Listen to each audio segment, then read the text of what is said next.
Entonces, oi, boa tarde, olha, olha. Tá gravando lá, chamada. Estamos aqui, a gente está aqui na segunda jornada de Imagina Sem Uso, esta nova atividade pública desse coletivo latino-americano que se está perguntando, como a gente falava na primeira vez, no sábado último, essa, esse relacionamento entre cultura e arte contemporânea e também a pergunta sobre a utilidade política de utilidade pública e política da arte contemporânea nas nossas cidades, nos nossos países, e a gente tem esse formato de ativações que tem exibição, mas tem um conjunto de práticas e de dinâmicas que estão procurando reativar a conversação que cada projeto está aí como está propondo.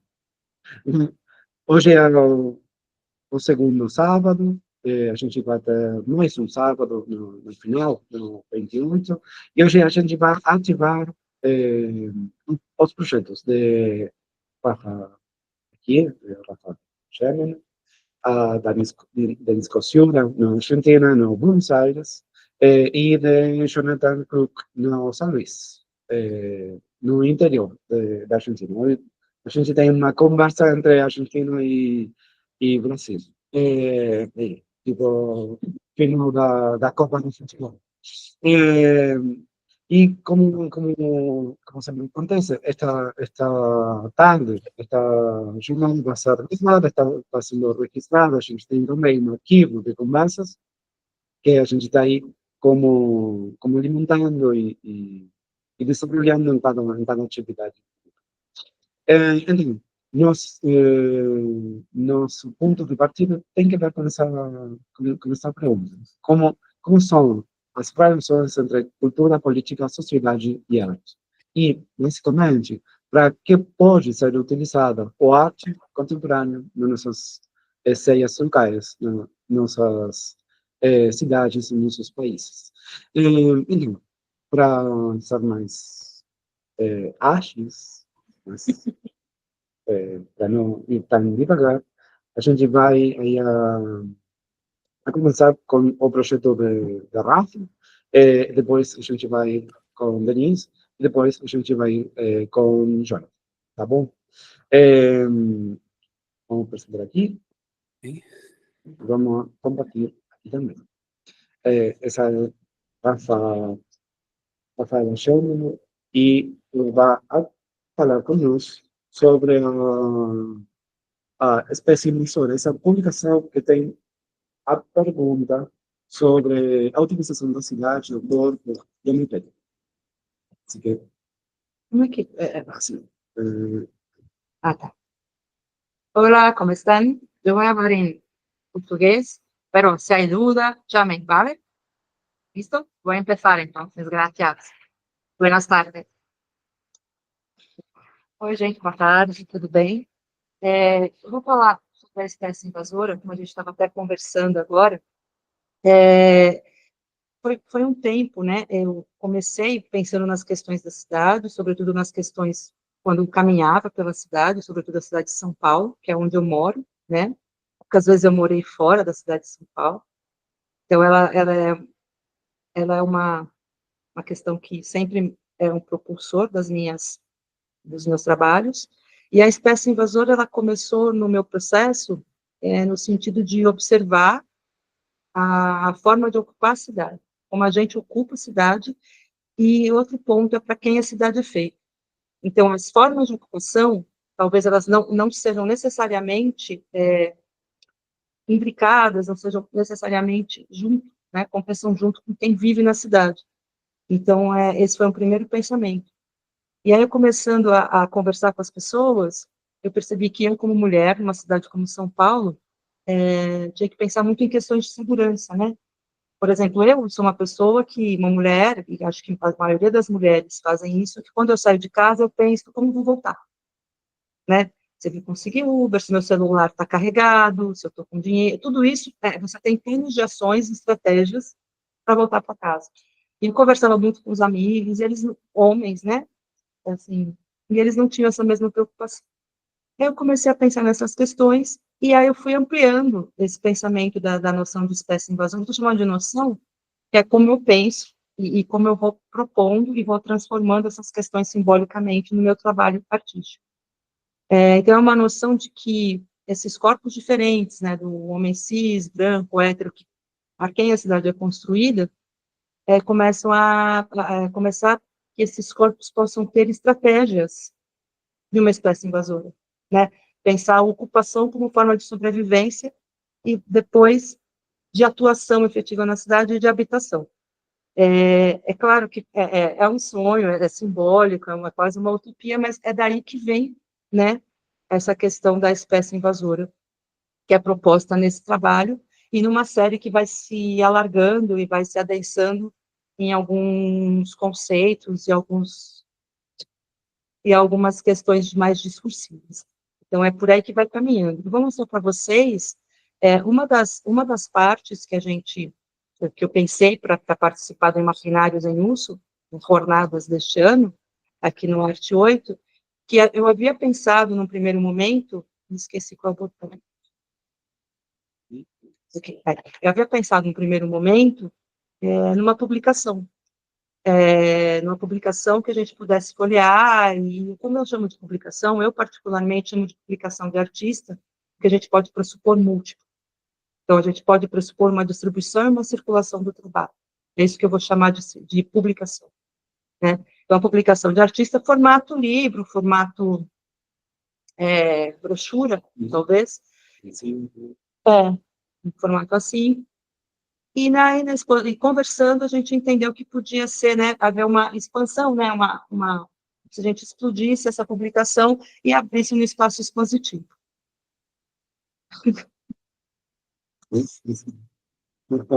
E aí, o meu trabalho na espécie invasora, e o meu trabalho como um todo, ele começou a pensar nessa relação corpo-cidade, né, quais corpos, quais cidades, quais tipos de construção, de arquitetura.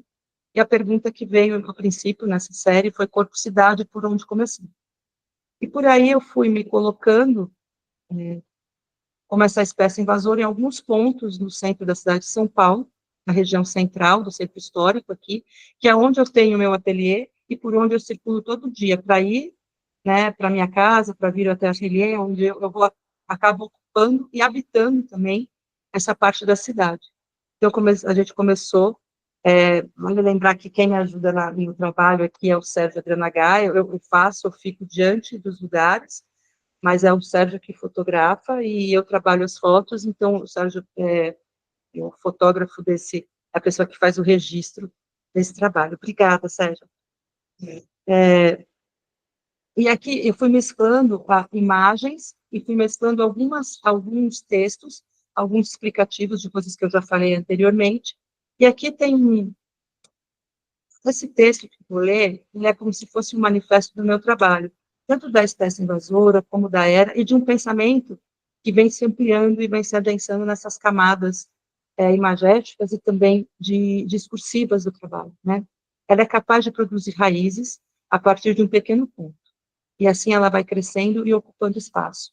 É como eu consigo pensar essas questões da era, né, como uma planta que é uma trepadeira, que vai ocupando sem você perceber, que não precisa de uma raiz só, ela é um ponto, e cada ponto é uma potência de vida, é uma potência de ocupação.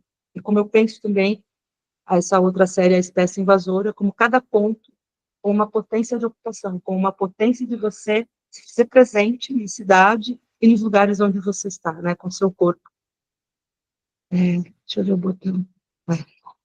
E aqui eu vou mostrar para vocês algumas imagens desse roteiro, né, que eu fiz, em alguns pontos simbólicos. Aqui aconteceu uma coisa muito interessante, que o viaduto do Chá, ele foi privatizado. Ele é no meio da cidade, ele foi reformado pela prefeitura e ainda assim ele foi privatizado. E quando a gente foi tirar esta fotografia, a gente foi com a minha câmera e o segurança nos chamou. que era uma câmera profissional, e o segurança do Vale do Itaú me chamou, me fez assinar um termo, dizendo que eu não iria usar essa fotografia de uma forma comercial, porque não se pode mais fotografar com câmera profissional no Vale do Engabaú. Isso aconteceu em 2024, no ano passado, fevereiro de 2024, que foi quando eu fiz esse roteiro, esse itinerário. E foi uma situação muito, que me deixou muito impactada e um pouco revoltada também, porque o Anhangabaú é no meio da cidade, é no meio do centro, e você hoje não pode, pelo menos até fevereiro, quando eu fiz, fevereiro do ano passado, você não podia tirar foto com câmera profissional, só com celular. E isso me pareceu agressivo, né? Porque a gente estava ali os dois, e aí os dois foram lá, e o segurança, e a gente estava só fazendo fotos, né? E aqui foi mais perto do meu antigo ateliê, que é perto da Praça da Sé, ali. E aqui vem, de novo, publicidade, a gente questionando o corpo, e de novo aqui, pensando nessa noção, para quem a cidade é construída, com quem a gente discute quando a gente vai levantar prédio, pensar em retrofit, pensar em plano urbano, pensar em locomoção, para quem que a gente está construindo essa cidade, né? De uma forma geral, quando a gente vê, por exemplo, o centro, você pensa que não é para as pessoas que estão aqui. O centro da cidade de São Paulo, ele é tudo misturado, tudo mesclado, né? E você tem vários tipos de corpos aqui. E quando você fala em retrofit, eles não estão pensando nesses corpos e não estão pensando na gente que já está ocupando assim. Eles pensam em outro tipo de pessoa, né? Em outro tipo de cidade. E que não é discutido com quem vive aqui. Então, essas caminhadas também me fizeram pensar sobre para quem a gente está construindo essa cidade, né? Para quem que ela está sendo feita? Quem que olha para quem vive já num lugar como o centro de São Paulo hoje? E é por aí que eu vou pensando essas questões dessa invasora. É que eu continuo que é uma encruzilhada, né? Um cruzamento aqui, que é perto da prefeitura, São Paulo. Aqui também é em cima do viaduto do Chico, né? E aqui eu trago para vocês a ficha técnica, já dei os créditos ao Sérgio, e o tamanho de cada foto. Aqui sou eu no terraço do meu antigo ateliê. E é isso, gente, a apresentação da fala. Eu queria conversar com as pessoas, quem está aqui ou quem está aí.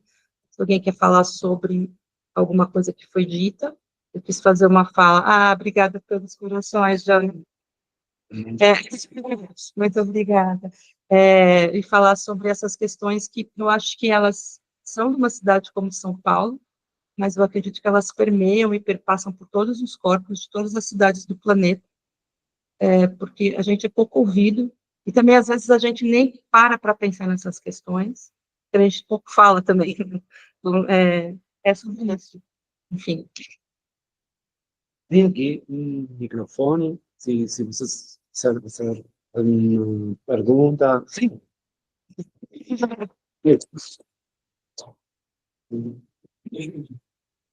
Helena, você é minha amiga, te faz pergunta fácil.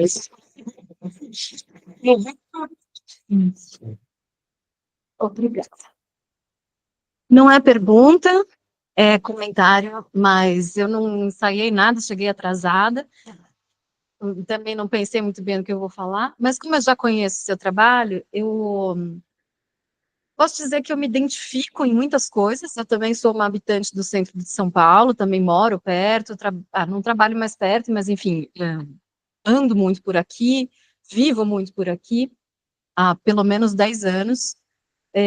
Eu não tenho muito conhecimento sobre outros centros de cidade, mas uma coisa que eu acho que é interessante, talvez nas cidades do Brasil, que o centro é a cidade, né? A gente que morava longe do centro, eu vou na cidade, então é o centro. Porque antigamente o centro era onde tinha toda a movimentação comercial, econômica.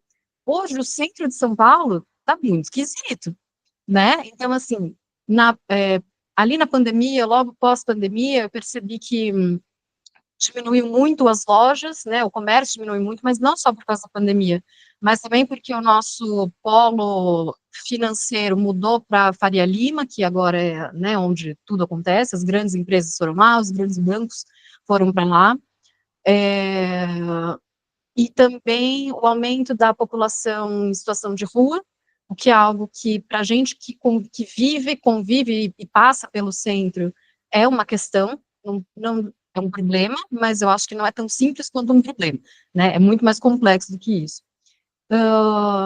Eu acho interessante também, por uma vivência recente minha de ter quebrado o pé, então a questão da acessibilidade eu acho que é muito presente, né? O centro deveria ser o lugar onde as pessoas circulam a pé, inclusive, tudo bem, a gente tem muito transporte público que vem para lá, mas vem para cá, mas não temos ruas, né? Tem muitas ruas fechadas, então não é exatamente um espaço, também por ser um lugar histórico, de grande circulação de carros, então a gente anda a pé.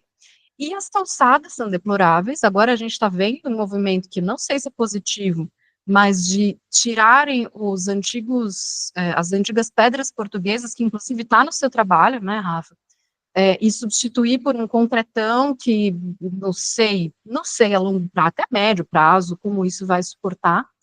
Eu vindo para cá, eu estava ali no Tele 397, na Consolação. A cidade está toda fechada com tapume. Há muito tempo, há mais de uma semana, a gente vai ter a parada LGBTQIA+, amanhã, só que já há mais de uma semana a Praça da República está fechada, a Praça Roosevelt está fechada, os pontos de ônibus na Consolação estão fechados. Fechados assim, né? Não dá para assim. Então, essa coisa, né? Para quem é a cidade? Quem está vivendo esse centro, que eu acho que você principalmente fala do centro, não da periferia, porque eu acho que é onde a gente mais convive, né? Onde a gente mais está vivendo. Mas eu acho que é importante pensar isso, né? Quem são essas pessoas que estão circulando aqui, que estão consumindo aqui? A gente vê um processo dessa gentrificação, dos retrofits, né? Que é uma mudança do público, né? É uma mudança, como eu posso dizer, intencional, de mudar o público habitante do centro. Não sei dizer se isso, não sei prever nada, só sei que é esquisito, né, porque eu acho que substancialmente o centro é um lugar de reunião de muitas pessoas, de vários lugares, de várias etnias, de vários gêneros, né, não são dois, então eu acho que é esse lugar de concentração de diversidade, e eu acho que o centro não está sendo inclusivo nessa diversidade, né, e nem querendo ser papo de militante, mas assim, eu acho que somos, mas assim, eu acho que é interessante porque a gente está vivendo isso, né, na pele mesmo, né, eu quebrei o pé e não consigo andar na calçada né, do centro da cidade, agora tá bom, meu pé vê que você olhou meu pé, ele tá sarado, mas, né, é uma questão, eu quebrei justamente porque eu caí em buraco, no calçado, não foi essa a questão. Enfim, eu acho que essa materialidade que você explora, ela não é literal, né, ela é simbólica, justamente, né, nessa ideia de uma planta, de uma raiz de algo rizomático, né, que se espalha e que ocupa, né, esse espaço, esses percursos, enfim, eu acho o seu trabalho sensacional, você sabe, eu sou um grande fã, mas é isso, também porque ele me toca de alguma forma também, sabe? É isso, a minha contribuição é essa. Vai entrar, eu quero pegar o tempo dela. Mas eu acho que a Helena tocou em vários pontos que são muito importantes e que fazem, que me fizeram pensar também nessas questões do trabalho. Sim, eu acho que as pessoas em situação de rua, elas aumentaram e aumentam a cada dia numa cidade como São Paulo, né? Sobretudo depois da pandemia. E como isso virou um problema, que a gente não quer resolver, a gente quer jogar para baixo do tapete. A gente às vezes até distribui e existem falácias por aí, e não é um problema que nasceu no meio da cidade, né? Ele começou ali na Estação da Luz, né? Se a gente pensar, e se deixou alastrar. E agora a gente quer jogar para as beiras e quer jogar para baixo do tapete. Não quer fazer uma política pública que dê conta dessas pessoas, né? Que viraram um problema no meio da cidade, que agora parece que o centro virou tema da vez, né? e agora está todo mundo querendo vir para cá, e da forma, eu acho que é justamente aí que eu acho que essas formas de ocupação e de pensar a cidade de uma forma simbólica nos fazem entender um pouco mais, né? Poderiam ser uma possibilidade de a gente conseguir abrir alguns caminhos para se pensar a cidade, porque a gente como seres que usam a linguagem para se expressar, simbolicamente, às vezes a gente entende conceitos que no dia a dia a gente não entenderia, ou não pararia para pensar, porque o artista faz isso, né? É o cara que fica ali e fala, pô, olha, que essas pessoas, a gente começa a se preocupar e a questionar coisas que muitas vezes passam sem as pessoas perceberem. A gente está ali no pequeno, numa festa, né? Então, eu acho que a sua fala vem ao encontro disso, a gente pensar nessas questões que parecem que são ordinárias, que são banais, mas que elas modificam a nossa vida, elas modificam como a gente está na cidade, e a gente não para pensar, né?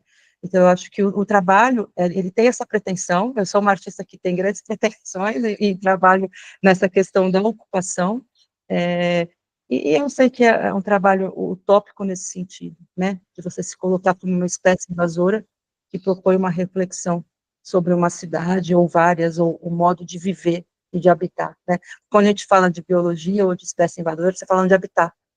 O habitat da gente, da maior parte da população do planeta, hoje é a cidade, né? Então, como a gente constrói esse habitat e como a gente mantém e permanece nele. Eu acho que a espécie invasora pensa nisso. É isso, gente. Muito obrigada. É,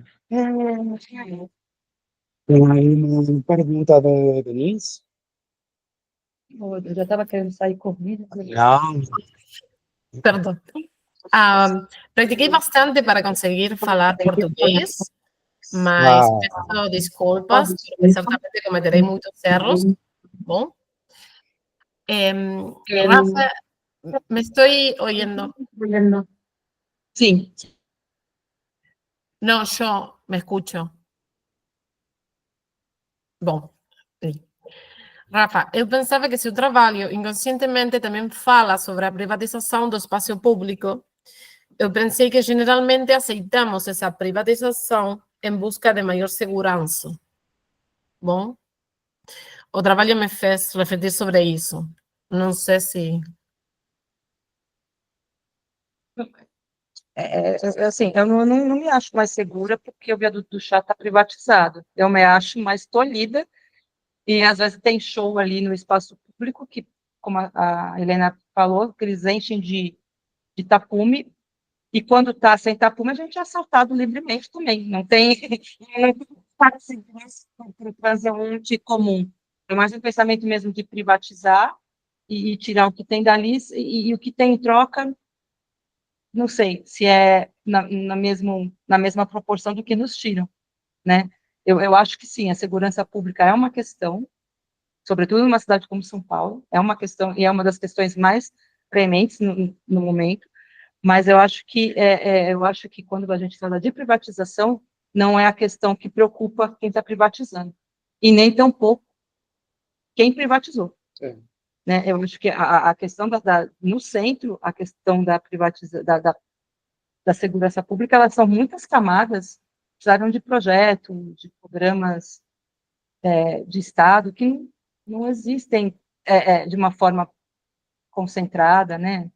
Então, eu acho que a privatização, no meu entender, não é o caminho. É como eu vejo. E como eu vou discutir dentro da espécie invasora. Eu entendo que talvez uma forma de ver e habitar a cidade de um jeito mais coletivo, tópico, talvez, fosse mais interessante que privatizar. É como eu vejo. Eu acho que tem que,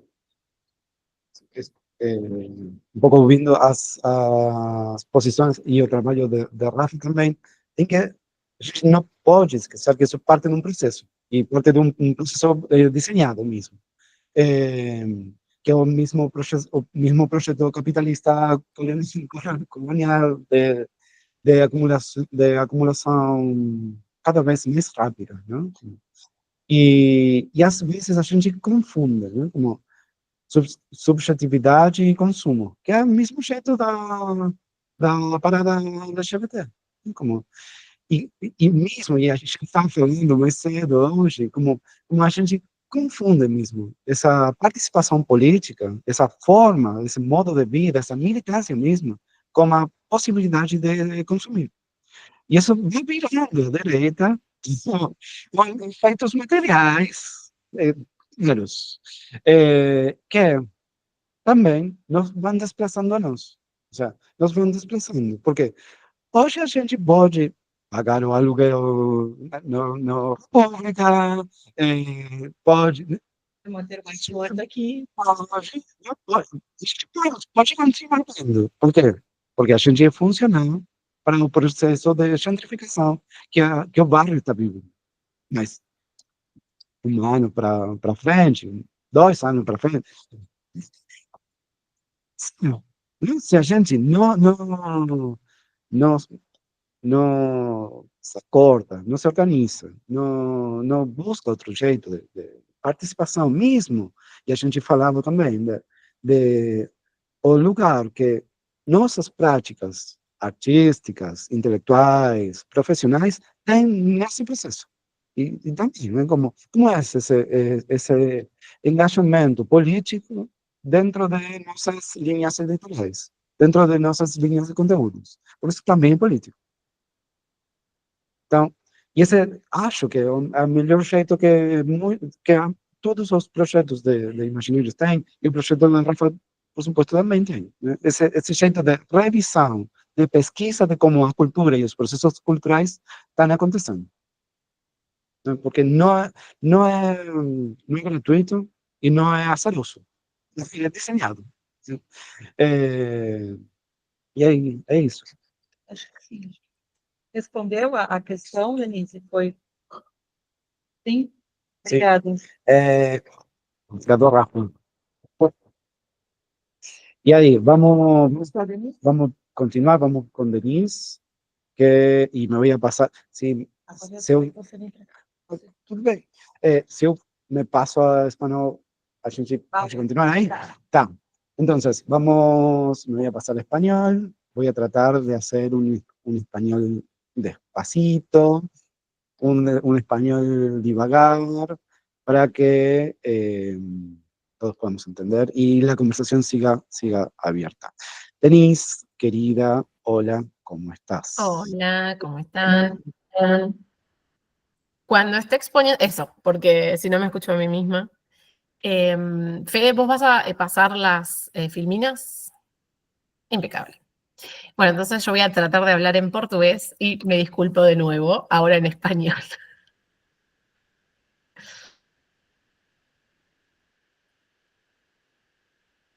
Estás muteada ahí, Denise. Es un deseo, es un efecto de...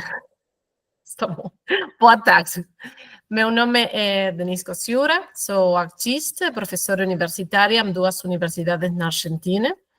Minha principal prática artística é a fotografia, mas não me dedico apenas a criar belas imagens. Entendo a fotografia como uma ferramenta mais no meu trabalho em arte contemporânea. Então, nesse contexto, o primeiro trabalho que apresentei em São Paulo se chamava O Gesto. Próxima, por favor. O gesto consistia em tirar um retrato no exato momento em que a pessoa ouvia uma pergunta elogiosa. Você sabia que eu te admiro? Você sabia que seus vizinhos acham você uma boa pessoa? Então, a foto era tirada. Mas o trabalho não terminou aí. Eu pedi a essa pessoa que identificasse alguém que considerasse digno do elogio e juntos tiramos um novo retrato a essa nova pessoa. O objetivo do trabalho era criar uma rede, fortalecer ou criar novas conexões. 20 retratos foram apresentados no Bananal em 2024. A peça atualmente conta com 26. Tenho esse trabalho meio abandonado. Se quiser, visite meu site, denisecociura.com. Lá você encontrará esse primeiro trabalho apresentado no Espaço de Arte Bananá. Bom? Próxima, por favor. Agora, na arte 8, eu apresento uma peça que surge dessa pesquisa, uma peça que, poderíamos dizer, emerge desse trabalho. É uma instalação muito simples de um espelho contendo uma pergunta. Você é bom? Próxima, por favor.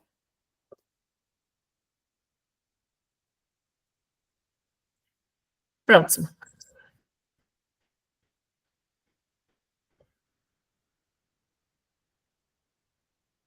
Obrigada. Há duas razões principais para esta criação. Eu não podia deixar neste momento para a exposição, mas queria que aquele gesto existisse de qualquer maneira, que pelo menos alguém pudesse observá-lo. Neste caso, a pessoa refletida na obra. Bom, ao mesmo tempo, pensei que talvez o tipo de trabalho pudesse convidar a criação de um autorretrato. Próxima, por favor.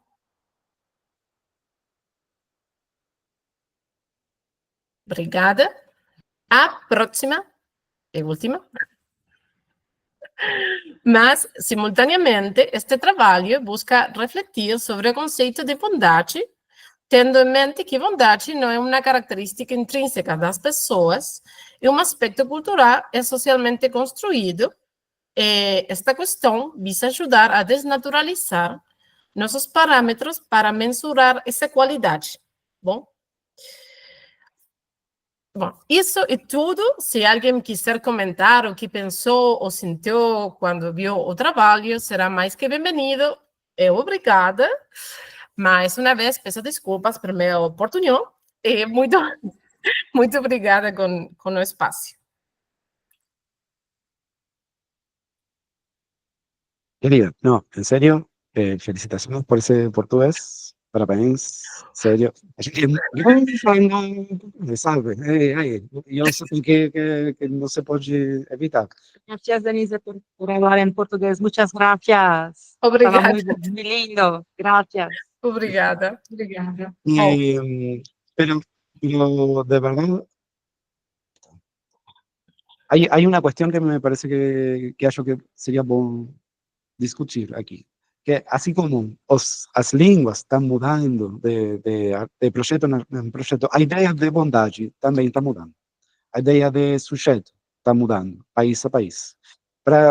Por isso, esse gesto do espelho na parede e essa pergunta incômoda, uma pergunta que a gente não está fazendo muito, né? Como sobre mesmo a qualidade de boa pessoa, é um jeito quase vintage, mas com Denise falou sobre isso, né? Como, se vamos tirar essa pergunta aí, e vamos ver o que acontece.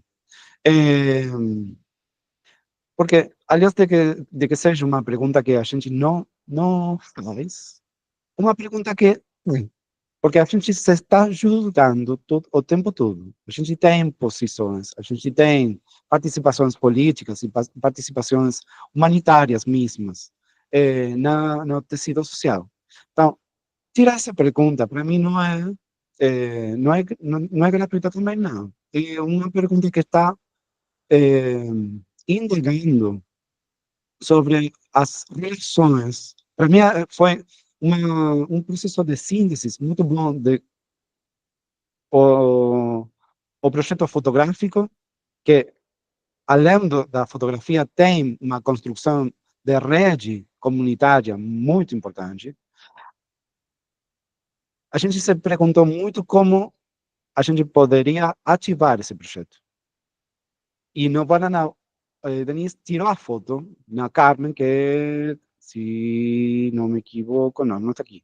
Mas a gente completou no Banana esse projeto tirando uma foto para uma das pessoas que estava aqui, na cidade, no São Paulo.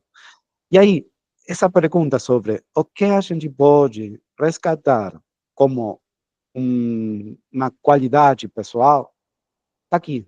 E é um jeito de quase autoafirmação.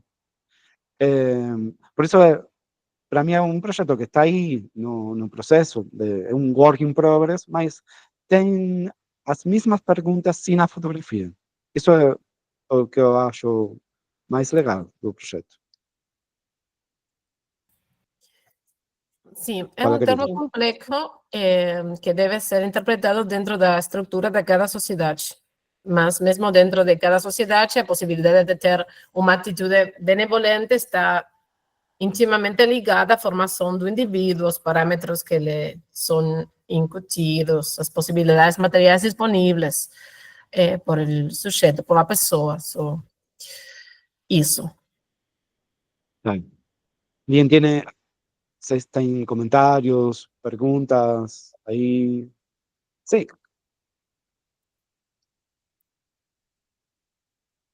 Olá, boa tarde. Eu sou o Cleverton. Eu sou da área de serviço social. Não sou artista. Convivo com artistas. Mas ouvindo a Denise falar, me lembrei de um episódio de hoje pela manhã. Eu e Sérgio, nós caminhávamos pelo Brás em busca de algumas mercadorias para algumas coisas de um trabalho dele. E num determinado momento a gente caminhava sobre uma calçada muito estreita para pedestre. E eu costumo me observar muito nas coisas que eu faço, como uma autorreflexão. E aí, de encontro a nós, vinha uma senhora com uma criança. E aí veio para mim se eu deveria descer da calçada para que desse segurança para essa mulher com essa criança passar, ou se eu continuasse como um direito meu de caminhar em segurança pela calçada. E aí me veio bem essa coisa, eu sou bom por quê? Porque eu desci da calçada e dei o direito para a pessoa passar? Isso é ser bom ou isso é ser legitimamente, seria a atitude sem ter que ter uma consideração de eu ser bom ou não? E agora, ouvindo a Denise falar, me lembrei disso de hoje de manhã. Foi algo que foi da minha reflexão pessoal, que é do ponto onde a gente se coloca como ser uma pessoa boa ou não. E aí o Fred falou, o conceito de bondade. Que conceito de bondade que eu compartilho? Eu fui bom naquele, porque eu desci da calçada e deixei a mulher passar com a criança. Eu fui bom por causa disso ou eu deveria ter feito isso por uma questão de cidadania? Eu só queria compartilhar isso porque a exposição da Denise me lembrou esse episódio de agora, pouco de manhã. Obrigada. O conceito da bondade é um conceito muito moral também, que está super instalado nos nossos imaginários e que também vai mudando. Por isso também, para mim, essa pergunta aí é um incômodo. É difícil definir. Quando pensamos nisso, é difícil definir. Entendemos que são coisas que aprendemos na vida. Isto está bom, isto, mas lo voy a hacer en español. Me gusta la idea de detenernos a pensar qué es lo que consideramos que nos hace buenos. O sea, poder tomarnos el tiempo de pensar qué entiendo yo por bondad. Es como una de los objetivos del trabajo. Traducirles, por favor. É muito bueno. Só para fechar este segmento, me lembro no bachillerato, na escola secundária, eles tinham um prêmio, uma distinção de qualidade humana. E é um jeito ridículo, um jeito esquisito. Tipo, eu estou bem feito? Não sei. É terrível. Como mínimo é capacitista. E como máximo é super moralista. E a gente, tipo, tem incorporado essas noções, né? E por isso, para mim, é muito, muito legal recuperar essa pergunta, né? E essa pergunta, nos olhando aí. Esse é o jeito que tem o projeto da Denise também. Obrigado, querida. Obrigado pelo seu Obrigada, português. gracias. Parabéns. Como você fez isso? Como você fez isso? Falar, Duolingo, falar português, Duolingo, escutando, Duolingo, muito ouvindo música. Duolingo. Y mucha caradurez también, mucha caradura. Espero. Espero que se haya entendido. Sim, acho que sim. Por favor.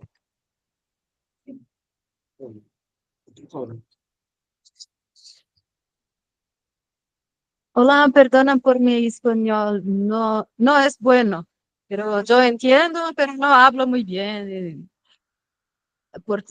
Nem isso. Vai ser português, mas eu vou falar devagar. Portunhol. Portunhol está perfeito.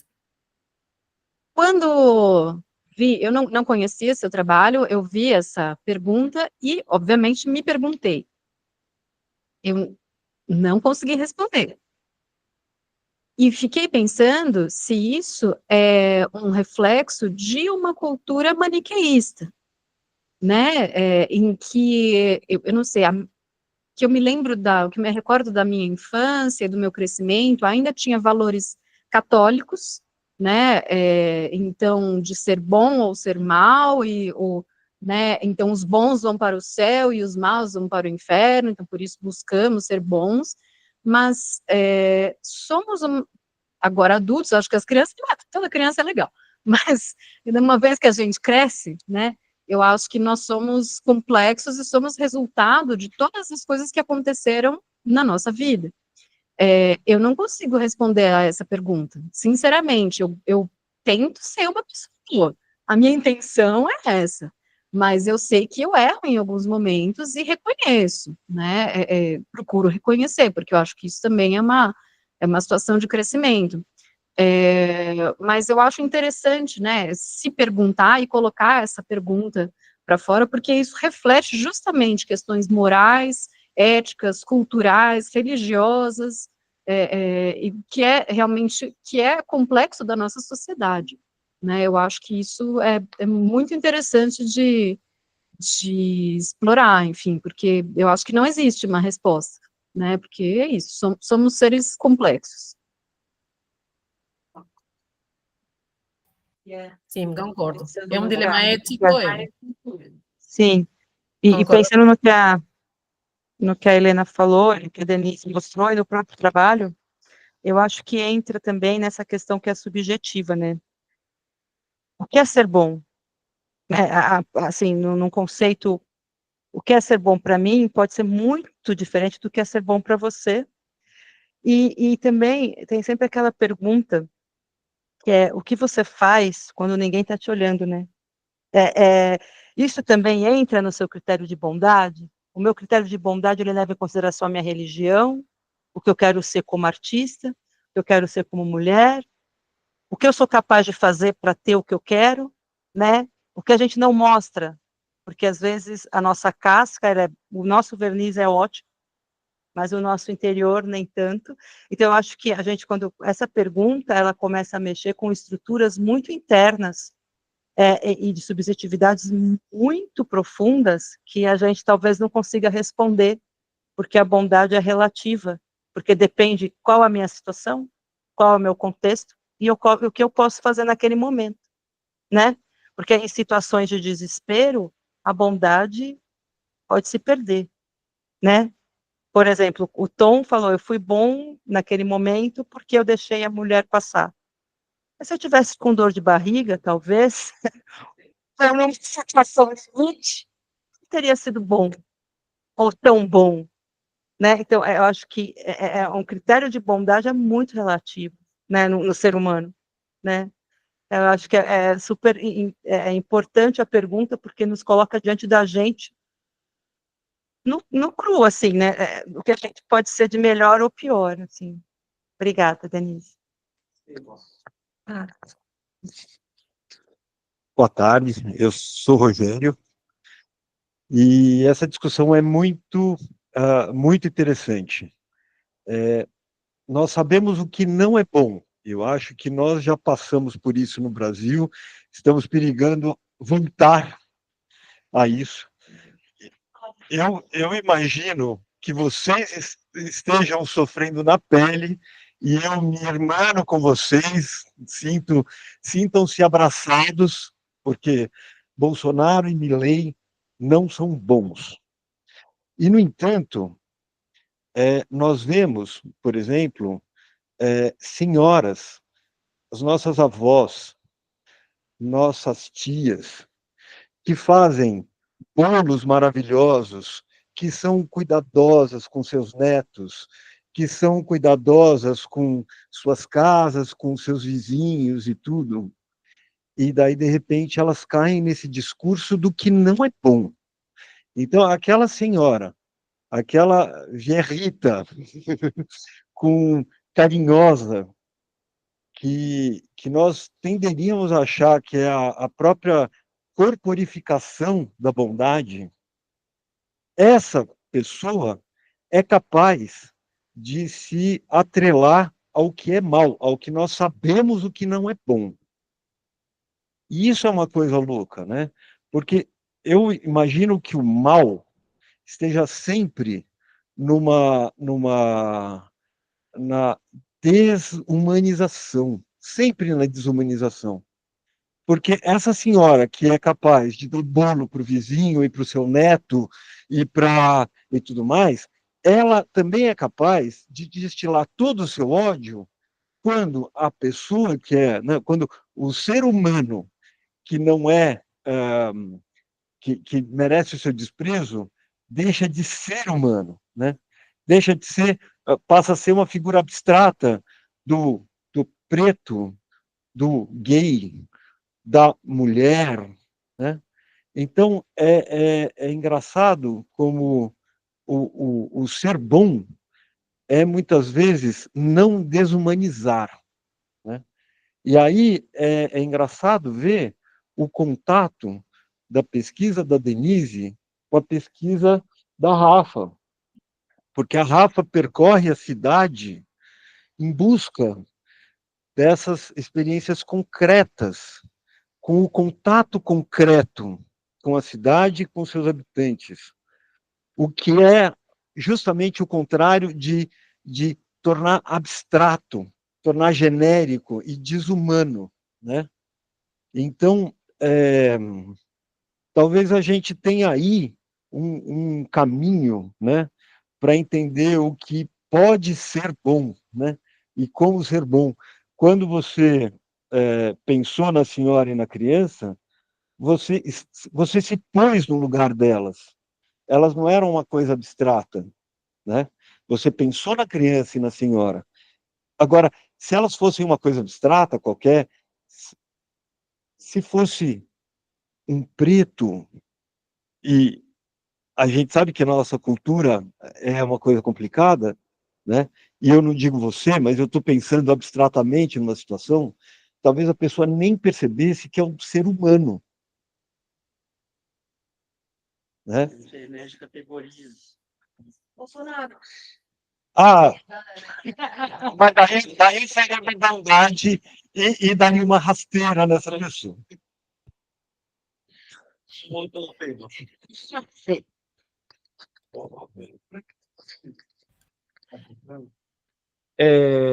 Eu ¿Puedo ainda decir? óbvio, sim. Eh, Pensé que sería interesante ver cómo ellos, esos presidentes, se sienten en relación a esa cuestión, a esa pregunta. Si ellos olham essa pergunta, talvez eles se sintam boas pessoas. ¿Explico? A ideia é discutir o conceito de como o internalizamos. Isso. ¿Se entiende, Fede? Que la idea, tal vez si esos presidentes ven la pregunta y dicen, sí, para sus parámetros, ellos creen que lo son, imagino. Pero para los otros seres humanos tenemos parámetros diferentes. Claro, aí a gente tem que lembrar que não são processos individuais, que são sempre, todos esses processos são processos coletivos, e que a pergunta não é individual. E essa é a trampa do maniqueísmo, que a gente falava mais cedo, né? Como, e essa pergunta também é super útil aí para discutir esse jeito de nós ou outros, né? E como a outra pessoa também, assim, para ser claro, como a gente se fode quando a outra pessoa é uma ameaça. Quando vira de pessoa a ameaça. Aí a gente se, todos nós estamos fodidos. Aí, nesse preciso instante. E agora sim, só para. Ah, claro. Hola, buenas tardes. Hola, Denis. Bueno, voy a decirlo en castellano porque no me sale de otra manera. A mí me parece que la bondad es uno más de nuestras posibilidades. Todos tenemos esa bondad, me parece, en pequeñas o grandes porciones. Es una manera práctica es algo que se practica. Más que la bondad, a mí me parece que hay una relación con el contexto, con las posibilidades de desarrollar esa práctica o no, y muchas veces no es algo puro, digamos, no tenemos una posibilidad pura de ser completamente buenos, ¿no? Entonces, me parece que la cuestión de poder sacar la foto a eso, vamos, si podemos sacarle la foto a un instante o a una posibilidad de acercarnos a ese gesto, que no sé si es posible de fotografiar, no sé si queda una evidencia en nuestro rostro o no de un instante bueno.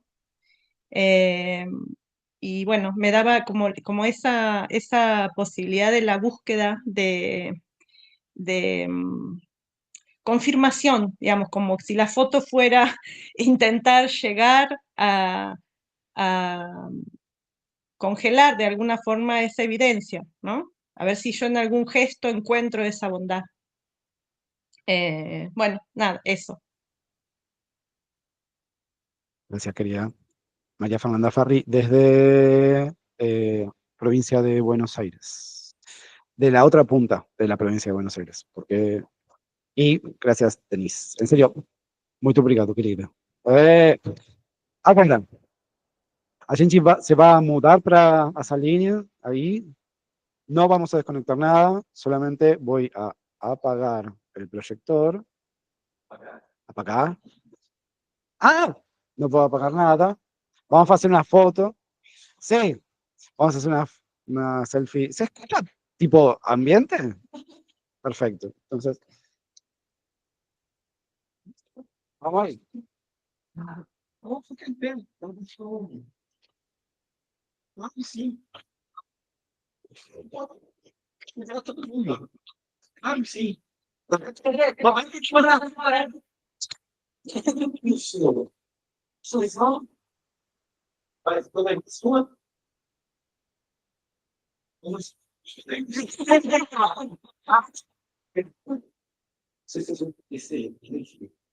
Vai. Excelente. Bien, entonces en este momento sí voy a apagar el proyector y nos vamos a mudar. ¿Sí? Tá. Sim, mas vou levar a computadora. Aí. E por aí. Não, tudo bem. Eles estão vindo comigo.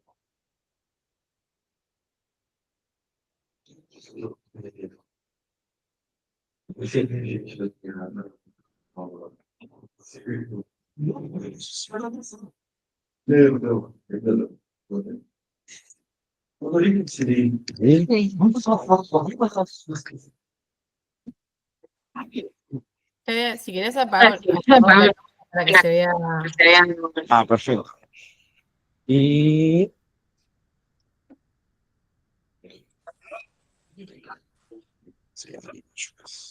bueno, ahí. Hola, hola. Somos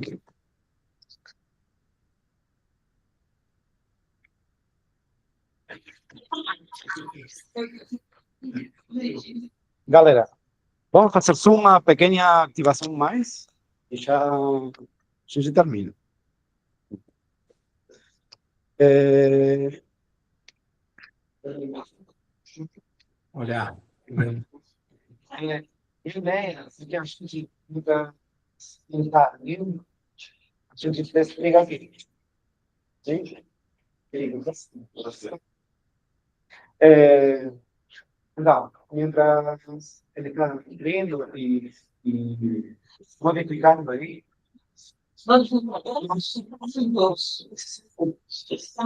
né? Sim.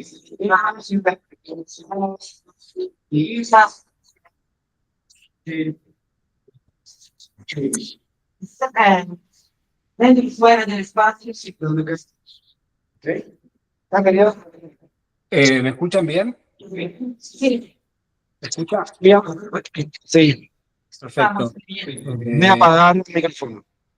¿Está bien? ¿Cómo? Que voy a apagar el micrófono acá. Perfecto. Así. ¿Sí? Dale.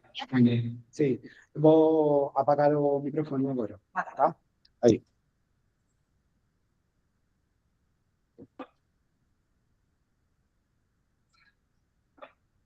Bueno, hola. Empiezo. Creo que me están escuchando. ¿Algún gesto? Sí, perfecto.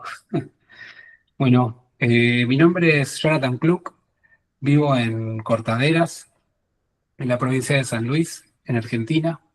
Soy artista y mi campo actual de trabajo está compuesto por la relación territorial donde habito, los objetos que encuentro allí y una metodología construida de pasos específicos mediante la cual intento narrar el encuentro entre lo que vemos y una posible respuesta a aquello que nos mira. Hoy les presento este trabajo en proceso, una compilación, una especie de publicación momentánea, una versión nueva, que se compone de la experiencia vivida en San Pablo durante la exhibición en Bananar del año pasado. En aquella oportunidad presenté por primera vez mi trabajo que intercede entre lo visual y lo performático. De esa experiencia me traje una sensación, un pequeño momento que fue importante para entender cómo seguir componiendo este trabajo. Y se trató específicamente de la intervención de uno de los participantes del público durante la performance. Ese pequeño gesto involuntario permitió y abrió una complicidad entre nosotros y aquellos que nos seguían observando.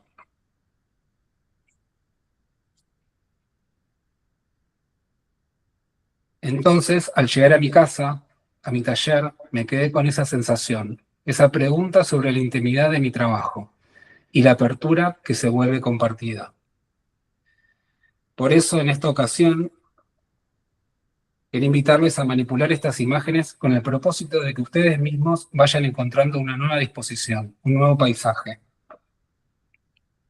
La intención es manipular estas imágenes y al mismo tiempo observar en ellas su temporalidad, su gestualidad, buscar relaciones de escala, de distancia, advertir la acumulación y la superposición, y sobre estas operaciones intentar develar nuestro propio punto de vista, para darle forma e integrarlo como otro material para el relato.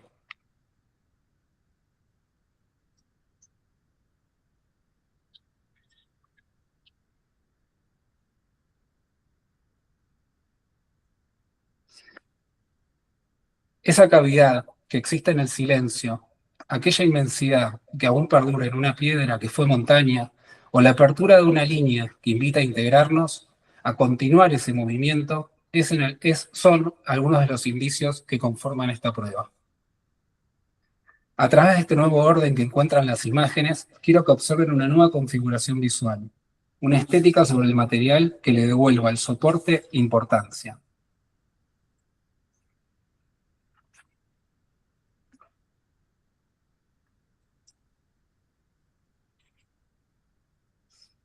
Entonces, ¿podremos destruir un paisaje en constante cambio?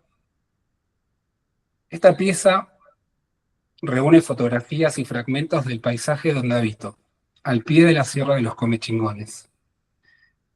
Todas fueron cuidadosamente guardadas en un orden específico, dentro de un cajón prestado. Algunas imágenes son de la montaña, que en su colectividad la llamamos sierras. Otras de las piedras que se desprenden de ella. Y otras de esas frases que se construyeron durante conversaciones sobre el trabajo. Todas estas me las traje junto a mi hijo en paseos por sus senderos. Ese orden ahora te pertenece. Y lo que desaparece nos invita de a poco a pensar la identidad como algo en constante transformación, donde conviven distintos tiempos y estados. Como dice Deleuze, no se trata solo de cambio, sino de una superposición de momentos que se sostienen juntos. La materia se vuelve relato, una identidad móvil que se reconfigura al ritmo del paisaje. Este trabajo forma parte de una serie de investigaciones visuales que se vinculan con el territorio y la identidad. El cajón abierto opera en el umbral entre lo íntimo y lo público. Contiene, pero no delimita. Es archivo y es movimiento. Una forma de fijar lo inestable, donde las fotografías, las piedras, la manipulación se vuelven repetición de aquel primer gesto que hoy se traslada a la sala. Cada una de estas etapas no representa una evolución, ni una traducción de una forma a otra, sino un paisaje y un pasaje intensivo, una alianza provisional. Lo que une a todos estos materiales no es una historia lineal, sino una zona de vecindad compartida, un paisaje afectivo que se transforma y se reinscribe. Vengo trabajando con el cajón, las cajas, el baúl, todos pertenecen al orden del guardado, de lo privado, pero también de lo compartido. Me interesa ese límite claro entre lo que está dentro y lo que está afuera. Pienso en lo paradójico de guardar algo que sigue en movimiento, algo que no deja de transformarse, algo que no se detiene, pero puede observarse por un instante. Pienso en la actualización que sucede cada vez que se vuelve a abrir, cada vez que se encuentra otra a través con algo apenas diferente, ínfimo, y sin embargo significativo.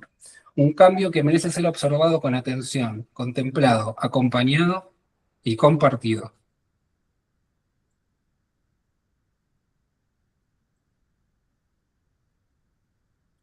Ahora quiero compartirles el paso a paso de mi metodología para construir estos paisajes. La idea será detenernos por un instante en cada uno de ellos y en lo posible ejecutarlos.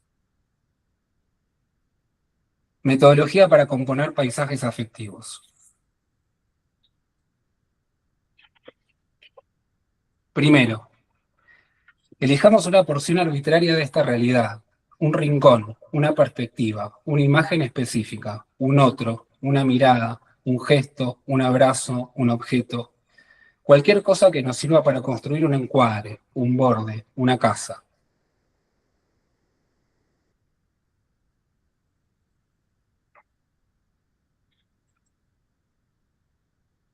Luego, tomemos un papel, un lápiz, o escribamos en el celular de cada uno un posible nombre para esta ficción, un posible nombre para este relato, un posible nombre para esta narración.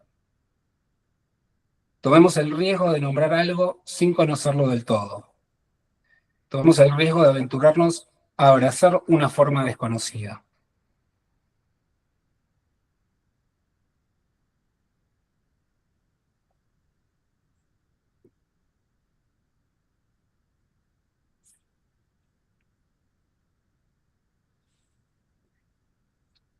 Mientras los que quieran terminan de escribir, sigamos observando el espacio, a los otros, a los objetos, a las imágenes, a las sombras, a las luces, y busquemos en esta nueva escenografía algo que nos llame la atención, algo que no hayamos advertido antes, y que quizás en este momento no podamos dejar de mirar, de pensar.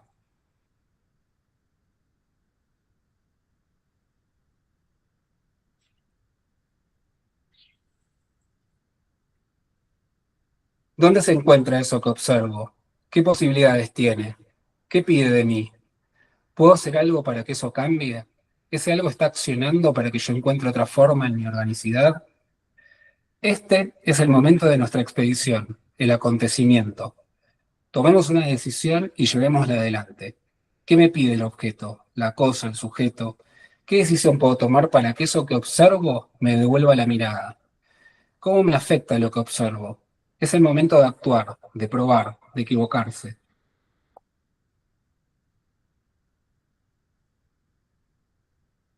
Luego de haber tomado esa decisión, frenemos e intentemos reconstruir entre todos el cómo llegamos hasta acá.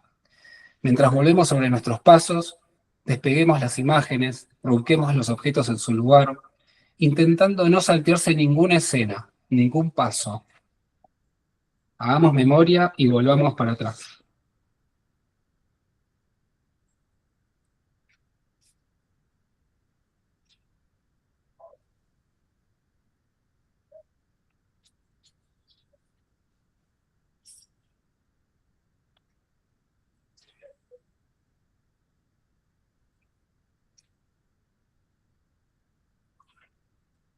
Querido, ¿volvemos las hojas al cajón? Volvamos para atrás. Bien. Tratemos de construir cómo llegamos hasta ahí desde cero. Ok. Habíamos hecho un lío acá. Me encanta. Estamos volviendo. Va a ser más difícil volver para atrás. En la medida de lo posible, no hace falta que lo reconstruyan del todo. Vamos, estamos. Por último, ¿cómo construir este paisaje?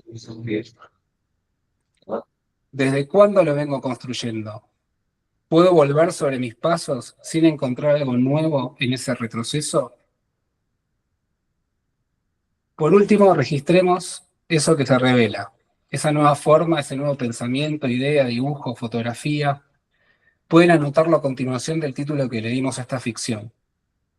Y si bien este punto es algo personal, quiero compartirles, a medida que ustedes construyen el propio, unas palabras que escribí hace unos días imaginando este momento. ¿Podemos compartir un paisaje sin intentar colonizarlo? ¿Podemos construir un paisaje entre todos? ¿Podemos dejarnos construir por un paisaje? ¿Podemos crear una identidad móvil? ¿Podemos construir un paisaje en constante destrucción? Este paisaje es ahora, es así y es entre nosotros. Cuando vuelva a su caja, tal vez nos falte la imagen que nos contiene, pero al sabernos dentro de ella, nos sostiene. Ahora tenemos un secreto, una anécdota, una intimidad compartida, esperando a otro que la descubra y construya con ella lo que quiera. Lo único que podemos desear en este momento es que sea compartida, que suceda con otro, con otra, que se vuelva secreto de nuestro secreto, y en esa trama conjunta hacer de nuestro deseo un futuro apropiado. Ahora, cada uno es paisaje del otro, para contemplarse, para compartirse, para conocerse.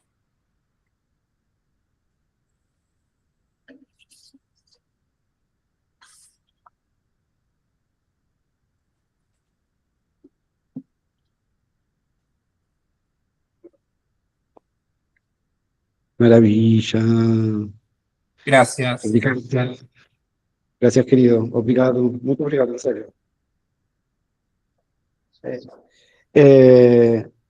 Lo que pasó es que algunas hojas volvieron y otras, o sea, muchas volvieron y otras no, pues están ahí.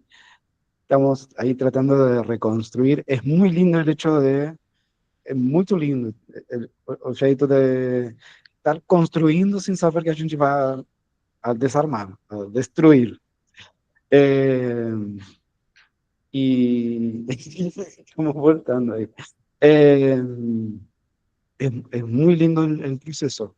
Incluso mientras estábamos construyendo, yo pensaba, ok, la intervención puede quedar, puede quedar, puede ficar uma semana, assim, essa nova versão da exibição para a semana que vem voltar à normalidade, se tem um jeito normal, né?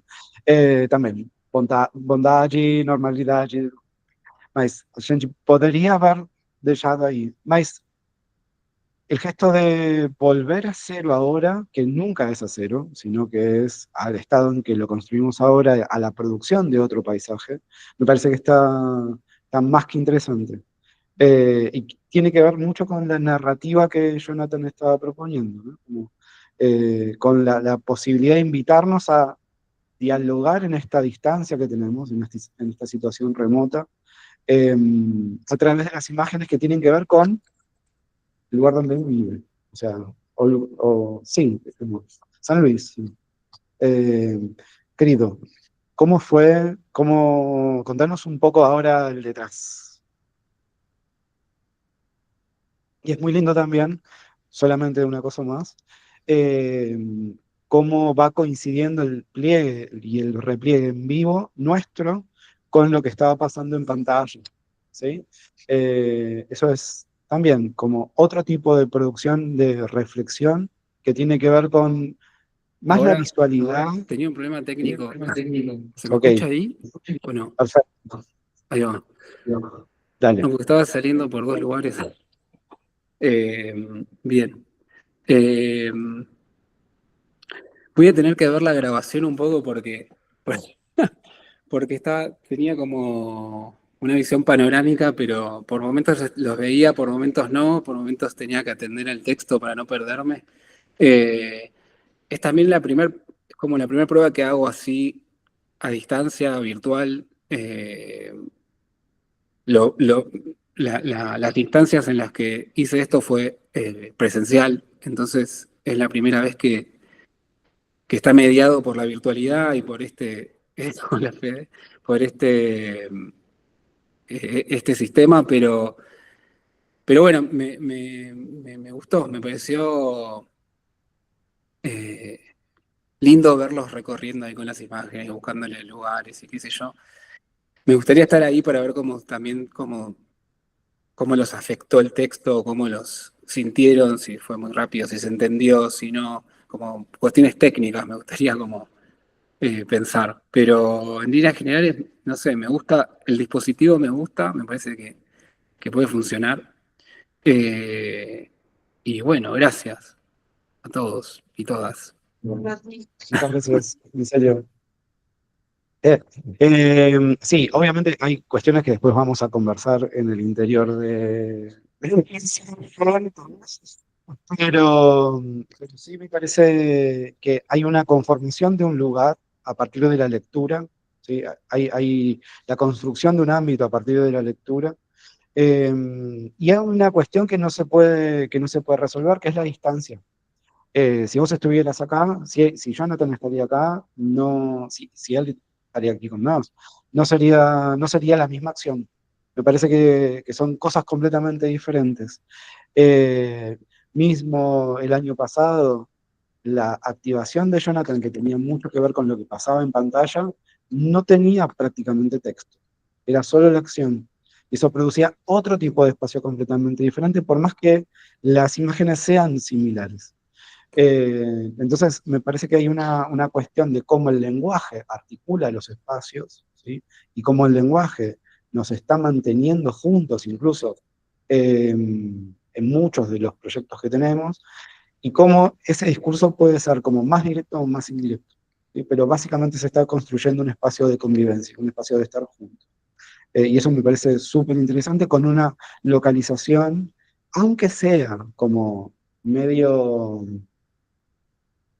eh, medio indicial, ¿no? Como es la montaña, nosotros no vemos la casa de Jonathan, no hay una relación como de contexto de Jonathan, pero entendemos que esto está muy cerca de el lugar donde Jonathan está pensando la práctica. Y esa relación localizada me parece que está súper buena también. Eh, pero sí, me parece que es un proceso que está ahí como, es un trabajo que está en proceso, ¿no? Y está buenísimo.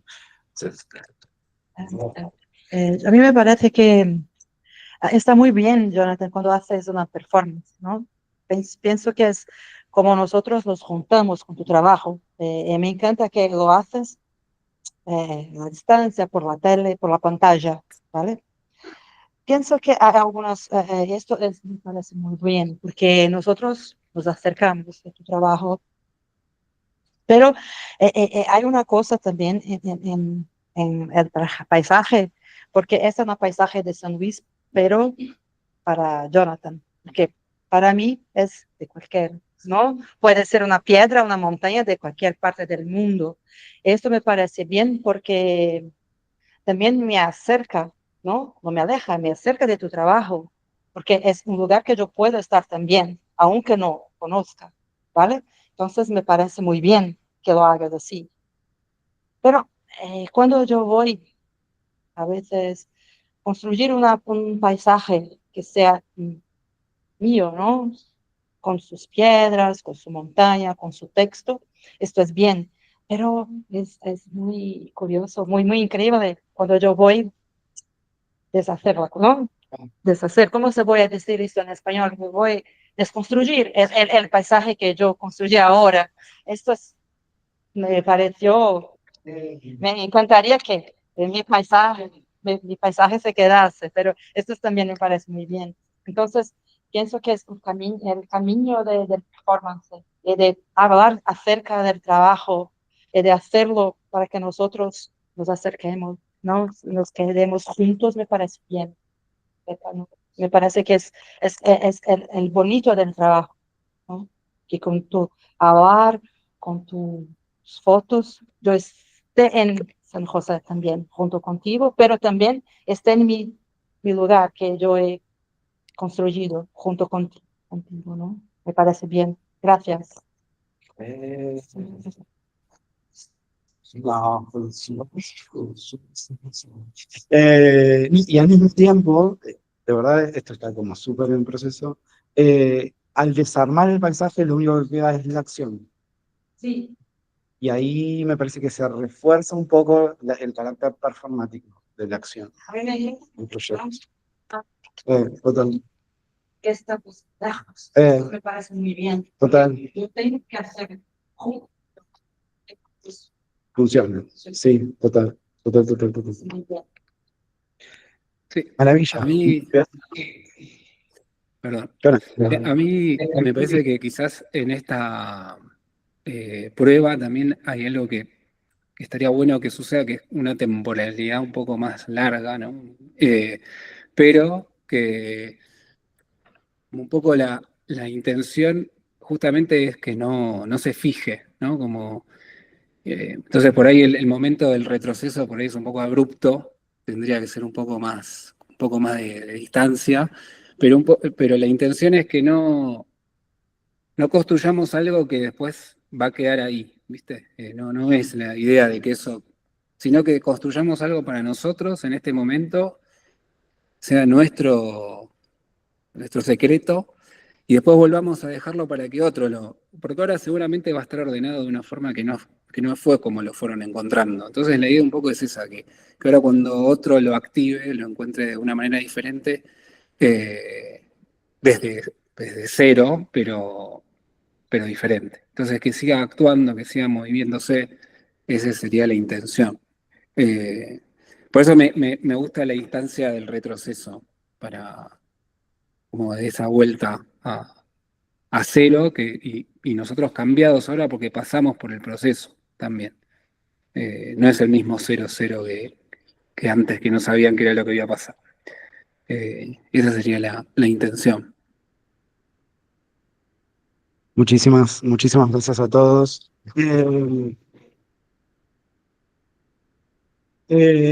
Nosotros nos vamos a desconectar en este momento. Vamos a seguir, no sé si vieron en cámara que estamos viendo a Billy. Sí, toma uno, toma dos. En serio, muchas gracias, Sergio. Muchas gracias a todos. Muchas gracias. Gracias a todos ahí. Esto va a quedar grabado, va a estar subido en YouTube en tipo martes, miércoles. Y allí está muy agradecido, en serio. Muy agradecido con ustedes. Vamos a seguir el próximo sábado para cerrar ya la jornada con la activación de María Fernanda Ferri, de Carmen García, de Fernanda Bisbal y de Aarón Jiménez. Vamos a bailar, vamos a tocar cosas, vamos a charlar sobre historia y política. Vamos a, ¿qué más? Vamos a seguir bebiendo vino, vamos a la casa, y en serio, muchísimas gracias, espero que se queden pensando y nos vamos a ver en una semana. Cuídense y nos vemos. Gracias. Muchas gracias. Chao.